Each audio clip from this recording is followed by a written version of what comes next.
हाय, hello, नमस्कार. मी माधवी वाडकर, नवराष्ट्र मुंबईमधून तुम्हा सगळ्यांचं मनापासून स्वागत करते. मंडळी, युवराज पाटील लिखित आणि विजय राणे दिग्दर्शित रणरागिणी तारा राणी या नाटकाचा शुभारंभ होणार आहे श्री शिवाजी मंदिर येथे आणि आज ह्याच नाटकाची रंगीत तालीम आहे आणि माझ्यासोबत आता दिग्दर्शक आणि खुद्द तारा राणी हे कॅरेक्टर ज्यांनी प्ले केलेलं आहे ती तनिषा आहे. तर ह्या त्यांच्याशी गप्पा मारूया. सर, दोघांचे खूप खूप स्वागत आहे आणि कसे आहात तुम्ही दोघंही पहिले तर आम्ही विचारेन? मजेत. काय सांगाल सर, म्हणजे जेव्हा आपण कुठलाही एखादा ऐतिहासिक विषय घेऊन येतो, तेव्हा खूप चॅलेंजिंग असतं. कारण ती शब्दशैली, त्या काळाचं ती पूर्णपणे तो काळ दाखवणं, हे सगळं कुठेही चुकता कामा नये. सो हे करताना काही चॅलेंजेस आले का? चॅलेंजेस ऐतिहासिक करताना असतात. कारण ह्या अगोदर मी 2 मालिका केल्यात. अ, राजा शिवछत्रपती आणि श्रीमंत पेशवा बाजीराव मस्तानी. या दोन्ही मालिकांचे निर्माते नितीन देसाई होते. त्यामुळे मला थोडासा अनुभव आहे त्या गोष्टीचा.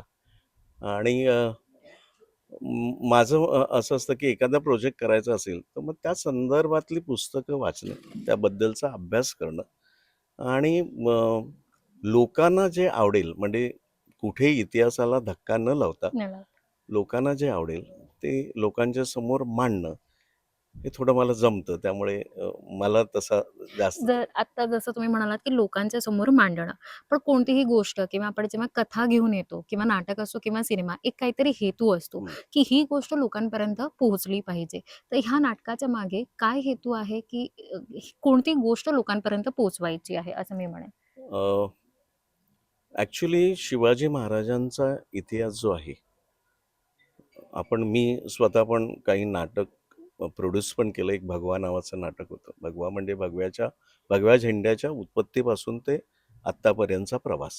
म्हणजे ज्या लोकांनी भगवा खांद्यावर घेऊन बलिदान केलं त्या सगळ्यांचं म्हणजे तेव्हा पण असं होतं, की राज्याभिषेक हा शेवट असतो कुठल्याही गोष्टीचा. आता शिवरायांच्याबद्दल. पण आत्ताच्या काळामध्ये शिवरायांबद्दल फिल्म्स आल्या. हो. तानाजी मालुसरेंबद्दल आल्या. आत्ताच छावा छावा. आलाय येस. छत्रपती संभाजी महाराजांवरचा.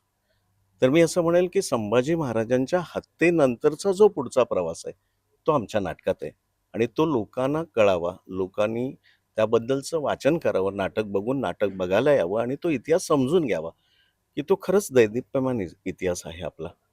म्हणजे राज्याभिषेकानंतर शिवाजी महाराजांनी केलेला दक्षिण दिग्विजय. त्यानंतर शिवाजी महाराजांच्या मृत्यूनंतर संभाजी महाराजांनी सांभाळलेलं स्वराज्य आणि संभाजी महाराजांच्या हत्येनंतर राजाराम राजे आणि त्यानंतर ताराराणीने जे सांभाळलं स्वराज्य. त्यामुळे आमच्या नाटकाची टॅगलाईन आहे, की 27 वर्षाचा स्वातंत्र्य लढा. तर तो स्वातंत्र्य लढा शिवाजी महाराजांच्या नंतरचा आहे. पण शिवाजी महाराजांची एवढी दूरदृष्टी होती, की त्यांना माहिती होतं, की हा औरंगजेब आहे, तो इकडे येऊ शकतो महाराष्ट्रात आणि महाराष्ट्रात आल्यानंतर तो ॲक्चुअली तो स्थिर राहता कामा नये इथे आलेला. मग त्यासाठी महाराजांनी ते दक्षिण दिग्विजय केलं.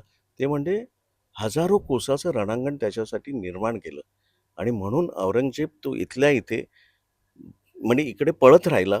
तो पुन्हा दिल्लीत जाऊ शकला नाही. इथेच 27 वर्ष जगला आणि ह्याच मातीत गाडला गेला. हा इतिहास आहे आणि हा इतिहास आहे ते आत्ताच्या मुलांना कळावा. अगोदरच्या पण काळात आमच्या पिढीतल्या लोकांना पण हा इतिहास माहीत नाहीये दक्षिण दिग्विजय. बरोबर. तो माहिती व्हावं ही एक आहे आणि हे 350वं जयंती वर्ष आहे तारा राणींच्या ह्याचं आणि त्यांचा इतिहास हा आत्ताच्या समाजापुढे यावा, नवी पिढीत समोर यावा, हा एक उद्देश होता आणि ह्याची संकल्पना जी होती, ती ब्रिगेडियर सुधीर सावंत जे श्री छत्रपती शिवाजी महाराज ट्रस्टचे अध्यक्ष आहेत, सरस्वती एज्युकेशन सोसायटीचे पण अध्यक्ष आहेत आणि त्याच संस्थेचे सेक्रेटरी चंद्रकांत सावंत म्हणजे अण्णा सावंत यांची संकल्पना होती. त्यांना असं वाटत होतं, की ह्या ताराराणींवर एक नाटक व्हावं. खूपच छान. मी तनिषा तुला विचारेल, ही भूमिका साकारताना जेव्हा तुला पहिल्यांदा फोन आला, की तुला ही अशी-अशी भूमिका करायची आहे. तर त्यावेळेला कशी फिलिंग होती आणि काय वेगळं रुटीनमध्ये तू आणलं? कारण खरं तर ही भूमिका कठीण आहे. त्या मानाने शब्दशैली, ते पूर्ण गेटअप, पूर्ण नऊवारी दागिने वगैरे वेअर करून तुला सगळं करायचंय आणि मी असं ऐकण्यात आलंय, की तू नऊवारीवरती ह्या पूर्ण पोशाखामध्ये युद्धसुद्धा केलेलं आहे.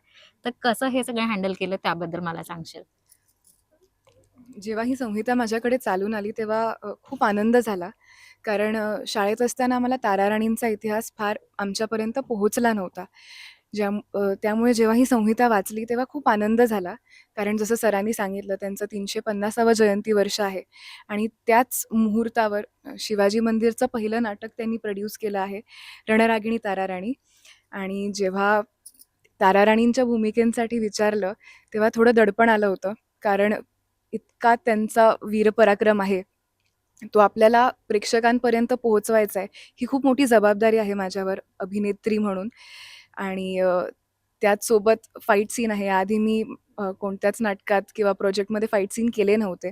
त्यामुळे तो एक नवीन अनुभव मला मिळाला आणि नऊवारी साडी नेसून पुरुषांसोबत युद्ध करायचं आहे, हे खूप आव्हान होतं माझ्यासाठी. पण आमच्या तालमीत आमच्यासाठी फाईट ट्रेनर, आमचा फाईट डिरेक्टर सिद्धांत, त्यांनी खूप मदत केली आणि त्याच्याच मार्गदर्शनामुळे आणि सरांच्या मार्गदर्शनामुळे एक छान कलाकृती आम्ही तुमच्यासमोर आणणार आहोत.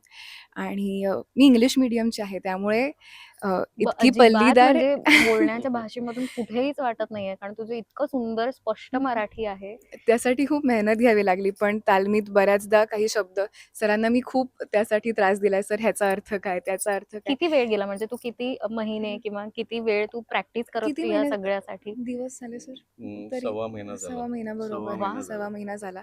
आणि इतकी पल्लेदार वाक्य बोलणं हो. आणि त्यात एक पर्सनॅलिटी, त्यांची बॉडी लँग्वेज, जेस्चर, पोस्चर प्रत्येकावर बारकाईने लक्ष देऊन जेव्हा काम करायचं असतं तेव्हा दमछाकही होते. पण तेच ॲक्टर म्हणून एक चॅलेंजिंग वाटतं, की रंगभूमीवर सध्या 2 नाटकं चालू आहेत माझी आणि दोन्ही वेगळ्या धाटणीची नाटकं आहेत आणि एकाच वेळी 2 कंप्लीट कॉन्ट्रास्ट भूमिका करायला मिळतायत आणि 2 उत्तम संहिता लोकांपर्यंत पोहोचवायला मिळतायत, ह्याचा आनंद होतो. कसं वाटतं बॅक स्टेजला जेव्हा असतेस? कारण आता 1-2 दिवसावर आली आहे 19 तारीख आणि पहिला शो होणार आहे. तर म्हणजे किती धाकधूक आहे? कसं फीलिंग आहे? प्रचंड टेन्शन आहे. आता आमची रंगीत तालीम सुरू आहे आणि 19 तारखेला आमचा शुभारंभ होणार आहे. प्रत्येकाचेच डोळे आमच्या नाटकावर, म्हणजे त्यांचं लक्ष आता माझा आहे. कळेल इंग्लिश मीडियम नाही, इथे नाही. जाणवेल. पण सगळेच जण खूप उत्सुक आहेत या नाटकासाठी आणि त्यांचा इतिहास आणि त्यांचा वीरपराक्रम सगळ्यांपर्यंत पोहोचवायचा आहे. ह्याचं खूप टेन्शन आलंय, पण ते टेन्शन तेवढंच हेल्प करतंय मला. आणि सर खूप मेहनत घेतात आमच्यावर आणि दे आर मेकिंग शुअर की आम्ही ॲट ईज आहोत. त्यामुळे ते पेशंटली आमच्याकडनं सगळं काढून घेतायत बरोबर. तनिषा, तुला मी एक तनिषा म्हणून विचारेन प्रश्न, की आत्ताचा काळ म्हणजे तो काळ होता त्यावेळेला राणी लक्ष्मीबाई आपल्याला माहिती आहे, तारा राणी माहिती आहे. तर आत्ताच्या ह्या काळामध्ये तुझ्यासाठी आयडल कोण आहेत, की ज्या तारा राणींपेक्षा कमी नाहीये? ज्यांना तू त्या आपण बोलतो ना, की माझ्यासाठी आयडल त्या आहेत. असं तुझ्यासाठी कोण आहे आत्ताच्या काळातलं? माझी सगळ्यात मोठी आयडल माझी आई आहे आता. कारण अ, ती माझ्या आयुष्यातली रणरागिणी आहे, जिच्यामुळे मी या क्षेत्रात येऊ शकले, जिने मला एवढं सपोर्ट केलं आणि तिच्या सपोर्टमुळे मी इथे येऊन जे काही करू शकते ते करते.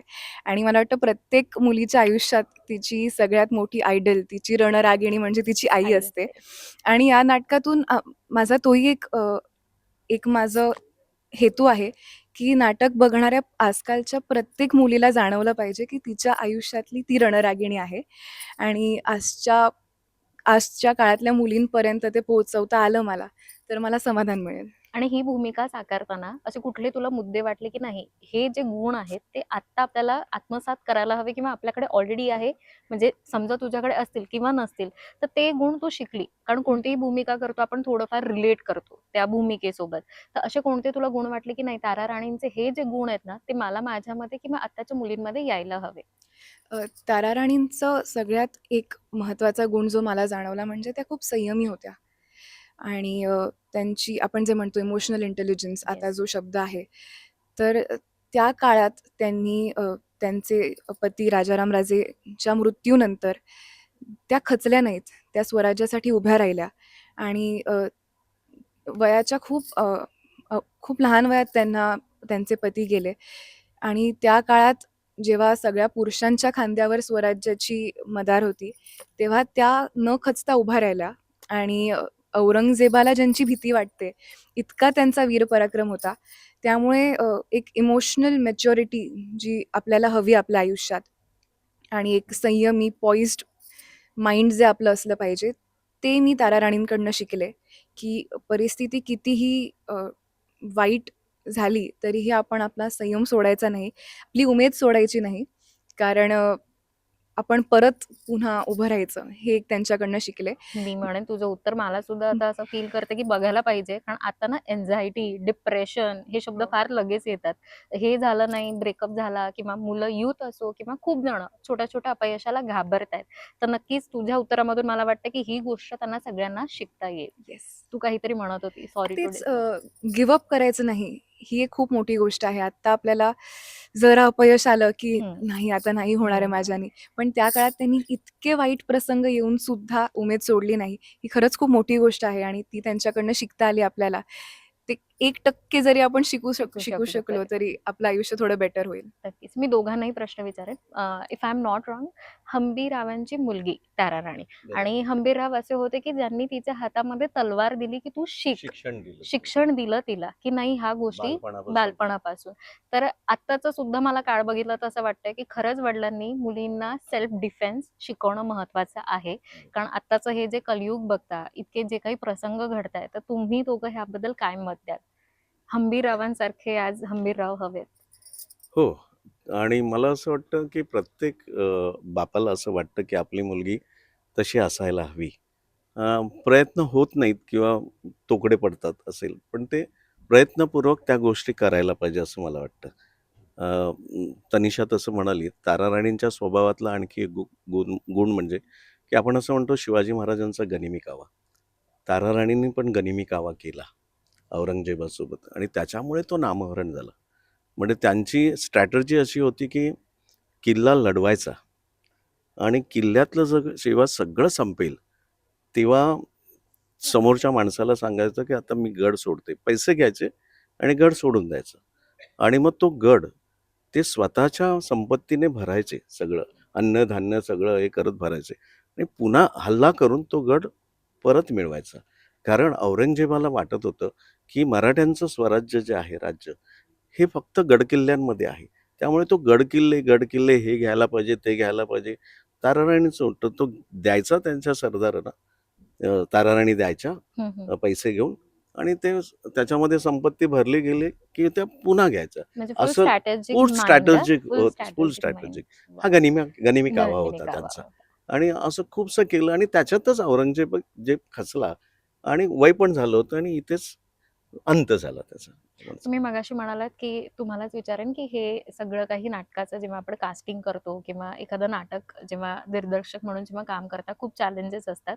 तर काय-काय चॅलेंजेस तुम्हाला ह्या नाटकासाठी वाटले आणि कसं हे सगळं काही जुळून आलं?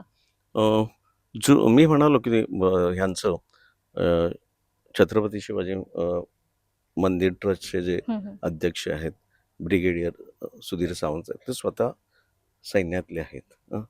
त्यांना ती ताराराणींची युद्धनीती ती आणि हा जो गनिमी कावा स्ट्रॅटर्जी ह्याबद्दल त्यांना लोकांना सांगायचंच होतं आणि जो इतिहास लोकांना माहीत नाही पण तो त्याच्यासाठी ह्यांचा त्याच्यासाठी सगळ्यांचा त्यांचा सपोर्ट. सपोर्ट होताच. बेसिक मेन प्रश्न असा होता की सध्या जे लेखक आहेत हं.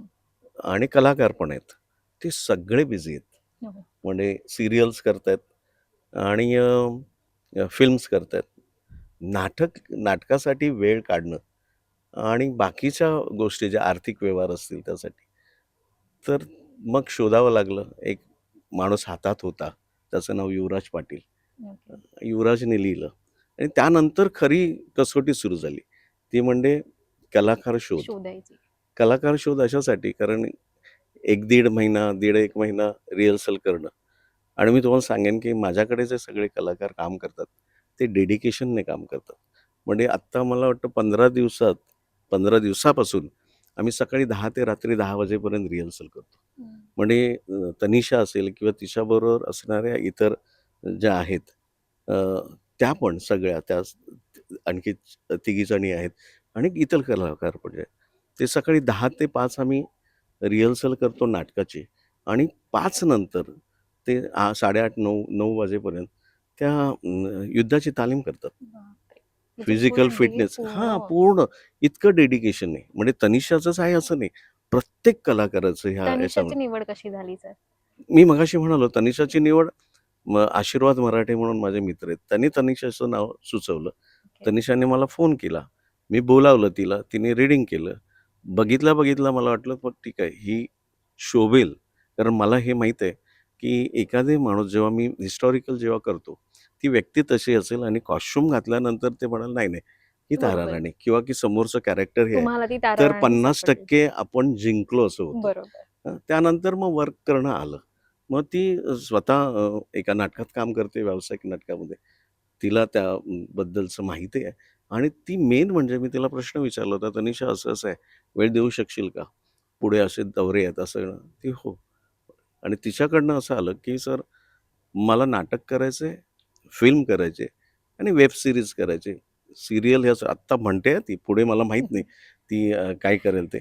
पण तिला आवड आहे त्या गोष्टीचं आणि डेडिकेशन आहे. तिलाच असं नाही, इतर माझ्याकडे काम करणाऱ्या सगळ्या कलाकारांना अशी सगळ्यांची निवड झाली. काय सांगाल प्रेक्षकांना? जाता प्रेक्षकांना काय सांगाल? प्रेक्षकांना एवढंच सांगेन, की आमचं नाटक हे 19 फेब्रुवारीला दुपारी 3:30 वाजता श्री शिवाजी नाट्य मंदिरामध्ये आहे.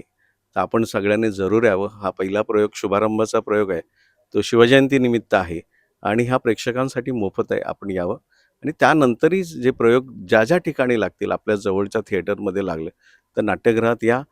तारा राणींचा हा इतिहास आपण बघा आणि इतरांना तो बघायला सांगा. एवढंच मी सांगेन. तनिषा, तू काय सांगू शकतेस? आमच्या शुभारंभाच्या प्रयोगाला या पुढच्याही प्रयोगांना या आणि रणरागिणी तारा राणींचा इतिहास तुमच्यापर्यंत पोहोचायची ही खूप उत्तम संधी आहे, तर ती चुकवू नका. नक्कीच. रणरागिणी तारा राणी या नाटकाला आपण अवश्य यावे, एवढीच एक विनंती. धन्यवाद. नमस्कार. थँक तर मंडळी, अशाच मुलाखतींसोबत पुन्हा भेटत राहूया. तोपर्यंत मी माधवी वाडकर, नवराष्ट्र मुंबईमधून कॅमेरामॅन संकेत सोबत. धन्यवाद.